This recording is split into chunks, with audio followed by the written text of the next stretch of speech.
Pneumoconiosis. ठीक है, तो हम क्रोनिक इंटरस्टिशियल लंग डिजीजेस कर रहे हैं, उसमें न्यूमोकोनियोसिस भी जो है ना वो फाइब्रोसिंग टाइप में ही आती है। ये जो टर्म है ना ये ओरिजिनली कॉइन हुई है to describe the lung disorder जो कि इनहेलेशन ऑफ मिनरल डस्ट की वजह से होते हैं। इस तरह के डिसऑर्डर जो मिनरल डस्ट को इनहेल करने से हों तो वो न्यूमोकोनियोसिस है। ये टर्म ना ब्रॉडन है और इसमें डिजीज़ेज आ जाती हैं जो ऑर्गेनिक एंड इनऑर्गेनिक पार्टिकुलेट्स की वजह से इंड्यूस हों, और कुछ एक्सपर्ट्स ना इसको ऑल्सो रिगार्ड करते हैं chemical fume and vapour induced lung diseases as pneumoconiosis, उनको भी वो न्यूमोकोनियोसिस में ही रखते हैं। अब मिनरल डस्ट न्यूमोकोनियोसिस जो है ना, the three most common of which जो है वो कॉज होती हैं by inhalation of coal dust, silica and asbestos. ये यूजुअली स्टेम करती हैं from exposure in the work place. अब एस्बेस्टोस जो है ये एक्सेप्शन है, as with this mineral the increase risk for cancer extends to family members of asbestos workers and to the individuals exposed outside the work place. यानी asbestos में जो है ना रिस्क होता है कैंसर का, जो कि उनके जो है ना एस्बेस्टोस के जो वर्कर है ना, एस्बेस्टोस वर्कर्स, उनके फैमिली मेम्बर्स को होता है, और उन इंडिविजुअल्स को जो कि आउटसाइड द वर्क प्लेस हो उनमें भी इसके चांसेस होते हैं। अगर हम टेबल 13.3 देखें तो उसमें ना इंडिकेट हुई हैं पैथोलॉजिक कंडीशंस जो एसोसिएटेड हैं with each mineral dust and major industries जिनमें डस्ट एक्सपोजर जो है वो डिजीज़ करवा दे। अगर एजेंट देखें, सबसे पहला है कोल डस्ट। कोल डस्ट से डिजीज़ कौन सी होगी? सिंपल कोल वर्कर न्यूमोकोनियोसिस कहते हैं हम इसको। इसमें मैक्यूल्स और नोड्यूल्स होंगे। ठीक है, कॉम्प्लिकेटेड कोल वर्कर्स न्यूमोकोनियोसिस भी होगी, PMF। ये होगी कैसे? जब एक्सपोजर किससे होगा? कोल माइनिंग से। दूसरी हमने कहा कि एजेंट है सिलिका, तो उससे सिलिकोसिस होगी। एक्सपोजर में क्या है? सैंड ब्लास्टिंग में, क्वेरिंग माइनिंग, स्टोन कटिंग के दौरान, फाउंड्री वर्क एंड सिरेमिक्स में। उसके बाद एस्बेस्टोस जो है वो एस्बेस्टोसिस करवाता है, प्लूरल इफ्यूजन्स भी होती हैं, pleural plaques and diffuse fibrosis, mesothelioma, carcinoma of the lung and larynx. ठीक है, ये सारी डिजीजेज एस्बेस्टोस से हो रही हैं, और एक्सपोजर इसमें क्या हो रहा है? माइनिंग से हो रहा है, milling and fabrication of the ores and materials, installation and removal of insulation लगाते हैं और उसको रिमूव करते रहते हैं, ये सब एक्सपोजर होगा एस्बेस्टोस से। ठीक है, PMF का मतलब है प्रोग्रेसिव मैसिव फाइब्रोसिस। ठीक है, तो वो हमें कोल डस्ट में मिलेगी। अब हम पैथोजेनेसिस देख लेते हैं न्यूमोकोनियोसिस की। तो reaction of the lung to mineral dust depends on many variables.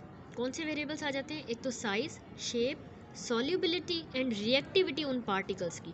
For example, जैसे पार्टिकल्स जो कि 5 से 10 माइक्रोन मीटर से बड़े होते हैं ना, तो वो अनलाइकली हैं to reach the distal airways, जबकि वो पार्टिकल्स जो छोटे हैं 0.5 माइक्रोमीटर से, तो वो इजीली चले जाएंगे और into and out of the alveoli भी चले जाएंगे, often with substantial deposition and injury करवा देंगे। छोटे पार्टिकल्स ज़्यादा डेंजरस हुए। अब पार्टिकल्स जो कि 1 से 5 माइक्रोमीटर इन डायमीटर में होते हैं, तो वो ज़्यादा डेंजरस है, क्योंकि ना ये लॉज हो जाते हैं at the bifurcation of the distal Airways. जब वो डिस्टल एयरवे बायफर्केट होता है वहीं पे वो फंस जाएगा। कोल डस्ट रिलेटिवली इनर्ट है और लार्ज अमाउंट्स जो है वो डिपॉजिट हो सकती है हमारे लंग्स में बिफोर कि कोई लंग डिजीज़ का सिम्टम हो, कोई क्लिनिकली डिटेक्टेबल हो, उससे पहले बहुत सारी जो कोल डस्ट एक्यूमुलेट होती है और क्लिनिकली डिटेक्टेबल नहीं रहती। सिलिका, एस्बेस्टोस और बेरिलियम जो है ना ये ज़्यादा रिएक्टिव है as compared to coal dust, और इनके नतीजे में ना फाइब्रोटिक रिएक्शंस होते हैं। जब वो लोअर कंसनट्रेशन में होंगे तब भी फाइब्रोटिक रिएक्शन होंगे और हमें क्लिनिकल वो डिटेक्टेबल हैं। मोस्ट जो इनहेल्ड डस्ट है वो इंट्रैप हो जाती है म्यूकस ब्लैंकेट में और रैपिडली रिमूव होती है हमारे लंग से सीलरी मूवमेंट की मदद से। हाउएवर, कुछ पार्टिकल्स जो है ना वो इम्पैक्ट हो जाते हैं हमारे एल्वियोलर डक्ट के बायफर्केशंस पे, जहाँ पे अब जो मैक्रोफेजेस हैं वो भी एक्यूमुलेट हो जाएंगे और इनगल्फ करते हैं उन ट्रैप पार्टिकुलेट्स को जो कि म्यूकस में ट्रैप हो चुके हैं, उनको आके माइक्रोफेजेस इनगल्फ करेंगे। पल्मोनरी एल्वियोलर हमारे मैक्रोफेज जो है ना वो की सेल्यूलर एलिमेंट है in the initiation and perpetuation of the inflammation, lung injury and fibrosis. अब फॉलोइंग फेगोसाइटोसिस जो है ना, फेगोसाइटोसिस के बाद हमारे जो मैक्रोफेजेस हैं जब उनको फेगोसाइटोस कर लेंगे तो बहुत से पार्टिकल्स जो है वो इन्फ्लेमाजोम को एक्टिवेट करेंगे और प्रो इन्फ्लामेटरी साइटोकाइंस जैसे कि इंटरल्यूकिन 1 को रिलीज़ करवाएंगे, उसकी प्रोडक्शन को बढ़ाएंगे, एज वेल एज़ वो बाकी फैक्टर्स को भी जो है ना रिलीज़ करवाएंगे जो जाके इन्फ्लामेटरी रिस्पॉन्स इनिशिएट होगा और फाइब्रोब्लास्टिक प्रोलिफरेशन होगी और कोलेजन की डिपोजिशन भी होगी। ठीक है, कुछ इनहेल पार्टिकल्स जो है वो लिम्फेटिक्स में भी चले जाएंगे, या तो डायरेक्ट ड्रेनेज के थ्रू या फिर माइग्रेटिंग मैक्रोफेजेस की मदद से, और वहाँ पे जाके वो इम्यून रिस्पॉन्स इनिशिएट करवाएंगे immune response to the components of the particulates and और to self proteins that are modified by the particles, यानी उन प्रोटीन्स के खिलाफ जो कि सेल्फ प्रोटीन्स हैं जो कि मॉडिफाई हुई है पार्टिकल्स की वजह से। अब ये जो है ना फर्दर एम्पलीफिकेशन करवा देगा और एक्सटेंशन करवा देगा लोकल रिएक्शन की। ठीक है, टोबैको स्मोकिंग जो है वो और ज़्यादा वर्सन कर देता है effects of inhaled mineral dust की।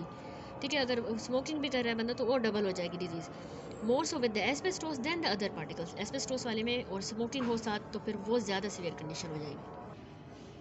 इरफान मसूद से भी हम न्यूमोकोनियोसिस कर लेते हैं। तो हमने पढ़ा कि ये नॉन न्यूप्लास्टिक लंग रिएक्शन होता है, असल में रिएक्शन है एक ऑर्गेनिक या इनऑर्गेनिक पार्टिकल्स के लिए, पार्टिकुलेट्स से हो गए, और केमिकल फ्यूम्स एंड वेपर्स के खिलाफ। ठीक है, अभी डिपेंड करता है फॉलोइंग फैक्टर पे, एक तो कितनी अमाउंट ऑफ डस्ट रिटेन रह रही है हमारे लंग्स में और एयरवे में, तो उस हिसाब से होगी। दूसरा ये डिपेंड किस पे करता है, सॉल्युबिलिटी कितनी है और फिजियोकेमिकल रिएक्टिविटी कैसी है पार्टिकल्स की जो एक्यूमुलेट हो रहे हैं, उनकी solubility, physicochemical reactivity. Additional effects of irritants जैसे कि कंकमिटेंट, अगर पेशेंट टोबैको स्मोकर है या नहीं, जैसे एस्बेस्टोस में अगर टोबैको स्मोकर भी है तो वो बहुत ही सीवियर कंडीशन हो जाएगी।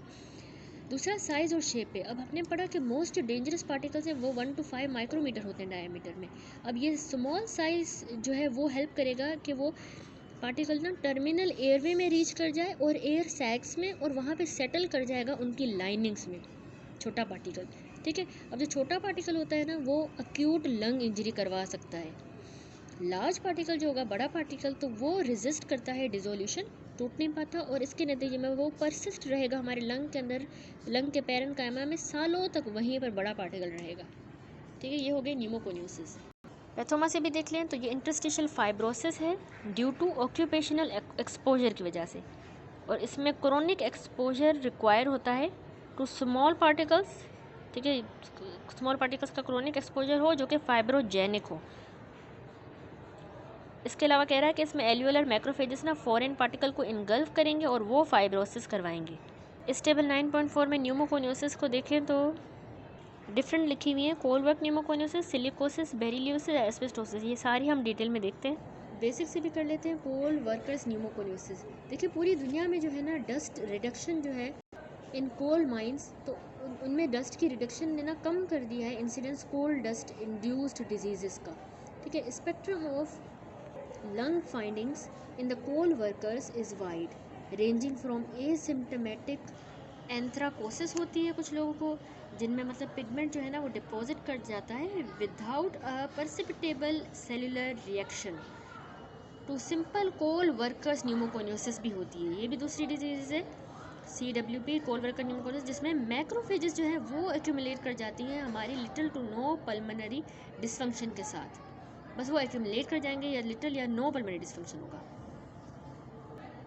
इसके अलावा to complicated coal worker pneumoconiosis भी होती है, या जिसको हम प्रोग्रेसिव मैसिव फाइब्रोसिस PMF भी कहते हैं, जिसमें क्या होता है फाइब्रोसिस इतनी एक्सटेंसिव होती है और लंग फंक्शन जो है ना वो कॉम्प्रोमाइज़ हो जाता है। अगर हम टेबल 13.3 देखें तो इसमें हमने एक्सप्लेन की कोल वर्कर न्यूमोकोनियोसिस। उसके बाद कह रहा है आल्दो स्टेटिस्टिक वेरी करती है, ये देखा गया है कि लेस देन 10% जो केसेस है ना सिंपल कोल वर्कर न्यूमोकोनियोसिस के, वो प्रोग्रेस करते हैं टू प्रोग्रेसिव मैसिव फाइब्रोसिस की तरफ। Of note, progressive massive fibrosis जो है ना ये जेनेरिक टर्म है जो कि अप्लाई करती है to confluent fibrosing reaction in a lung, this can be complication of any of the pneumoconiosis discussed here. Although coal जो है वो मेनली कार्बन होता है असल में, कोल माइन डस्ट जो है ना उसमें वैरायटी ऑफ ट्रेस मेटल्स भी होते हैं, इनऑर्गेनिक मिनरल्स होते हैं, क्रिस्टलाइन सिलिका भी उसमें पाया जाता है। Ratio carbon to contaminating chemicals का और मिनरल्स का, इनका जिसको कोल रैंक कह रहे हैं, इनका रेशो जो है ना वो बढ़ेगा from the bituminous to anthracite coal. In general anthracite mining जो है वो एसोसिएटेड है with high risk for coal worker pneumoconiosis के साथ, उसमें इसका रिस्क ज़्यादा होता है। उसके बाद हम मॉर्फोलॉजी देखें, पल्मोनरी एंथ्राकोसिस जो है ना ये मोस्ट इनोक्यूस और कोल इंड्यूस पल्मोनरी लेजन हुए जो कोल माइनर्स को होती है, और ये आल्सो कॉमनली अर्बन ड्वेलर्स में भी देखी गई है और टोबैको स्मोकर्स में भी। अब जो इनहेल्ड कार्बन पिगमेंट है ना, ये इनगल्फ हो जाता है हमारे एल्वियोलर या इंटरस्टिशियल मैक्रोफेजेस से, जो कि फिर जो है अक्यूमुलेट कर जाता है in the connective tissue along the pulmonary and pleural lymphatics में जाके अक्यूमुलेट करेगा एंड ड्रेनिंग लिम्फ नोड्स में भी, ठीक है। फिर है कि सिंपल जो कोल वर्कर न्यूमोकोनियोसिस है वो कैरेक्टराइज होती है, तो उसमें कोल मैक्यूल्स मिलेंगे और लार्जर कोल नोड्यूल्स भी मिलेंगे। कोल मैक्यूल कंसिस्ट करता है कि उसमें डस्ट लेडन मैक्रोफेजेस हों और स्मॉल सी अमाउंट में कोलेजन फाइब्रल्स हों जो कि अरे हों इन द डेलिकेट नेटवर्क्स, ठीक है। ये हो गई कोल नोड्यूल्स। आदो ये लेजेंस जो है ये स्कैटर होती है हमारे through out the lung. Upper lobe और जो अपर जोन्स है ना, लोअर लोब के अपर जोन्स, वो ज़्यादा हैविली इन्वॉल्व होंगे। ये आपने साइट याद रखनी है कि कहाँ पे हो रही है। In due course centrilobular emphysema भी हो सकती है। फंक्शनली सिग्निफिकेंट एम्फाइसीमा ज़्यादा कॉमन है यूनाइटेड किंगडम और यूरोप में प्रोबेबली, क्योंकि इन लोकल्स में ना कोल्ड रैंक ज़्यादा है than in the US. Coal rank क्या है, जो कि रेशो था कार्बन का to the chemicals and minerals जो होते हैं उनके साथ। तो यहाँ पे इन मुल्कों में ये ज़्यादा होता है कोल्ड रैंक, तो उनमें ये ज़्यादा पाया जाता है, एम्फाइसीमा पाया जाता है, सेंट्रल लोबुलर एम्फाइसीमा। दूसरी ये सिंपल हो गई। अब कॉम्प्लिकेटेड कोल वर्कर न्यूमोकोनियोसिस जो कि प्रोग्रेसिव मैसिव फाइब्रोसिस के साथ है, तो ये जो है ये background of simple coal worker pneumoconiosis में होता है by coalescence of the coal nodules, यानी कोल नोड्यूल्स ही मिलकर कॉलिसिस होकर और ये करवा देंगे कंडीशन, ठीक है।